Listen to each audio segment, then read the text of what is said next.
Hello fellow Star Trek Fleet Commanders. In this very subjective video, I'm going to give you what I would prioritize in April of 2022 from the Cosmic Cleanup Store and a little bit of why.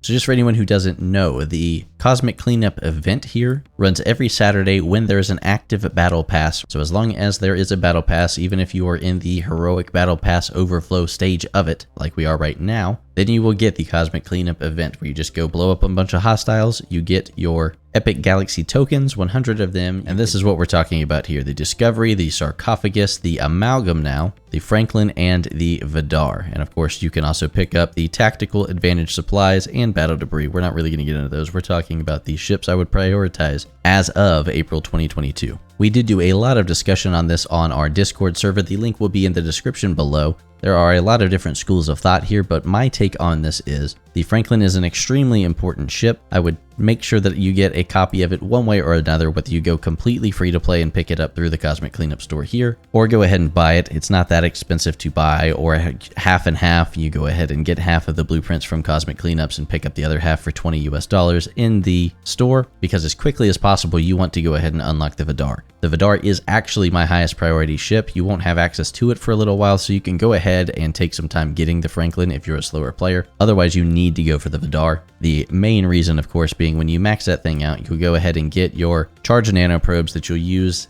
in the refinery here. Of course, I've got the double refinery output that will let me get 600 instead of 300 of these faction credits every single day, 22-hour cooldown. The Latinum Antique Refinery so that you can get out to the token space, which is protected under row in a lot of situations, not all of them, so check your local listings. Also, these active nanoprobes are extremely important to be able to upgrade your Borg officers. You cannot rank up your Borg officers if you do not have these. Beyond that, it is a fantastic ship for OPC hunting, especially in territories, and of course, every time that a Borg-related event rolls around, it's great to have a Vidar. Second would actually be my Franklin then, because you can get away for a long time in the game without having a Franklin if you have a fairly decent explorer that you can just toss out there and blow up all these swarms. However, once you get to the point that you can start unlocking a lot of the swarm-related research, which is now found in the Starships research tree, it is extremely important to have a Franklin and Franklin A eventually. You will either have to buy a Franklin A when you hit operations level 35, or you will have to scrap a max tier level 41 or higher Franklin in order to get what you need to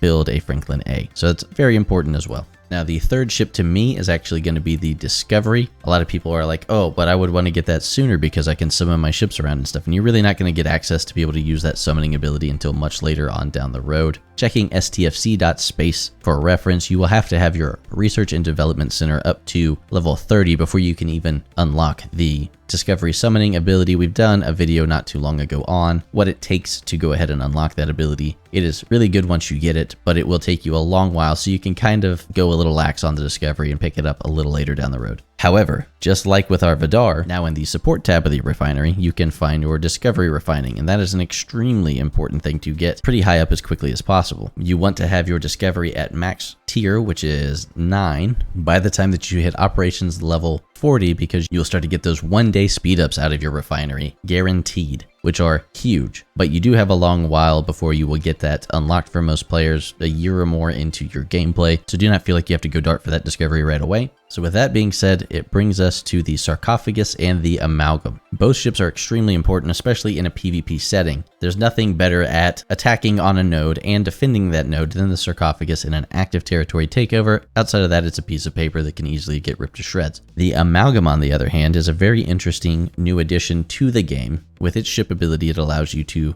potentially scoop a very large amount of resources from a player really quickly, and it has its own refinery, which to me, if you get access to a refinery for having a ship, that's a really high priority to me, and I think that is why, as much as I like territory control, the Sarcophagus is going to take a backseat to the Amalgam for me personally. There are a lot of people that would tell you to get the Amalgam last. I think you need both of them to really round out your gameplay. For instance, my server is being merged with another server, and when that happens, all of territory is getting reset, so all the Sarcophagus that people have had that they didn't think they would use are really going to come into play now. And the Amalgam is just fantastic if you want to get a lot of cosmetic stuff. Remember, in this game, when you unlock a cosmetic ability, you don't have to have it applied, and you still get that benefit for all of your ships that it applies to. And I'd like to do a fair amount of raiding, so it never hurts to have that extra ship that is even pretty decent at just regular mining. Hey, don't forget to leave this video a like and a comment down below for what your priority list would be. I know that there are people with a completely different opinion than mine, and I'd love to hear what your reasoning is for it. Leave that down in the comments below, and come join the Discord channel so that you can be a part of these discussions as well before we end up shooting videos, because we got a lot of information. This was actually a really cool conversation we had with our community there on that, so please join that community down below as well. Make sure to subscribe if you haven't already, and we will go ahead and recap before we close this out here. My number 1 ship is actually going to be the Vidar, second will be the Franklin,